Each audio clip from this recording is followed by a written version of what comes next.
में भगवान कृष्ण ने कहा है, हर जीवित व्यक्ति के अंदर आत्मा मौजूद रहती है। जैसे ही यह शरीर से निकल जाती है, शरीर निर्जीव हो जाता है, यानी आत्मा एक जीव है जिसके चले जाने से शरीर जीव विहीन हो जाता है। शरीर से जुड़े सारे नाते रिश्ते सब खत्म हो जाते हैं। गीता में श्री कृष्ण कहते हैं, मैं हर व्यक्ति में आत्मा रूप में मौजूद हूँ, यानी यह आत्मा ईश्वर का स्वरूप है। दूसरा वचन गीता में श्री कृष्ण ने आत्मा को अमर और अविनाशी बताया है, जिसे न शस्त्र काट सकता है, पानी इसे गला नहीं सकता, अग्नि इसे जल नहीं सकती, वायु इसे सोख नहीं सकती। यह तो ऐसा जीव है जो व्यक्ति के कर्मफल के अनुसार एक शरीर से दूसरे शरीर में भटकता रहता है। दरअसल आत्मा एक ऐसा रहस्य है जिसका रहस्य जितना सुलझाया गया है, यह उतना ही उलझता गया है, फिर भी इसे जानने का रोमांच मन में बना ही रहता है।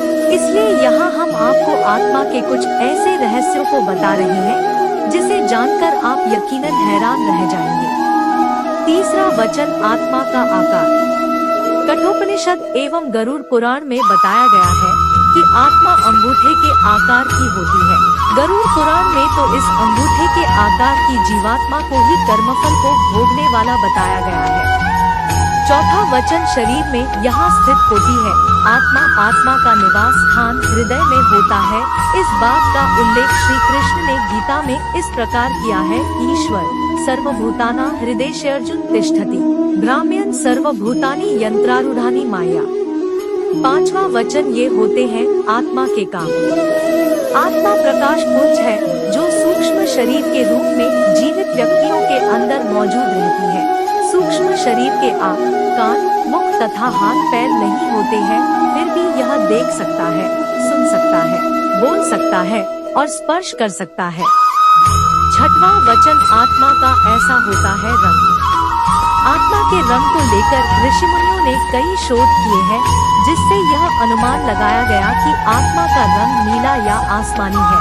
आधुनिक समय में भी इस विषय पर काफी शोध होते रहे हैं। वर्तमान में आत्मा के रंग को लेकर शोध कर रहे पांडिचेरी के प्रो के सुंदरम का भी कहना है कि आत्मा का रंग नीला या आसमानी है।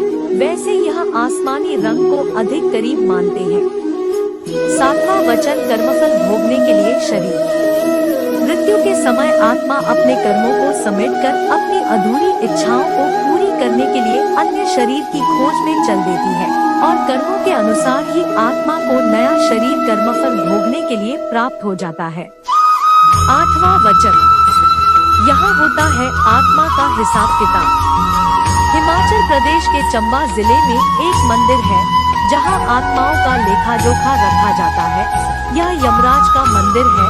यमराज के इस मंदिर की स्थापना कब और कैसे हुई, इस बारे में कहीं कोई जानकारी नहीं मिलती। मंदिर के जीर्णोद्धार के बारे में कहा जाता है कि चंबा रियासत के राजा ने 6वीं शताब्दी में यह कार्य करवाया था। हालांकि जिक्र पूरे मंदिर के बजाय केवल मंदिर की सीढ़ियों के जीर्णोद्धार का ही मिलता है। 9वां वचन चित्रगुप्त करते हैं कर्मों का हिसाब किताब। यमराज के इस मंदिर में आत्मा के कर्मों का पूरा लेखा जोखा चित्रगुप्त करते हैं।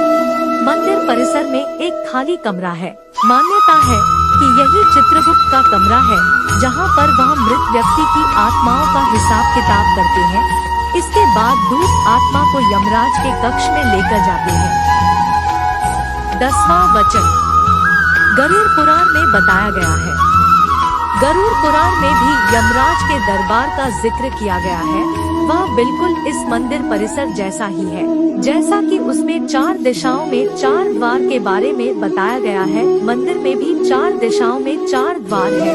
यही वजह है कि लोग इसे ही यमराज का मंदिर मानते हैं। इस मंदिर परिसर में चित्रगुप्त के कक्ष में आत्मा के उल्टे पैर भी दर्शाए गए हैं। 11वां वचन यहाँ होता है पिंडदान भी। यमराज के इस मंदिर में असमय मौत का शिकार हुए लोगों का पिंडदान भी किया जाता है। इसके अलावा इसी स्थान पर वैतरणी नदी है जहाँ पर गौदान किया जाता है। यही नहीं, मंदिर के भीतर एक धूना है जो सदियों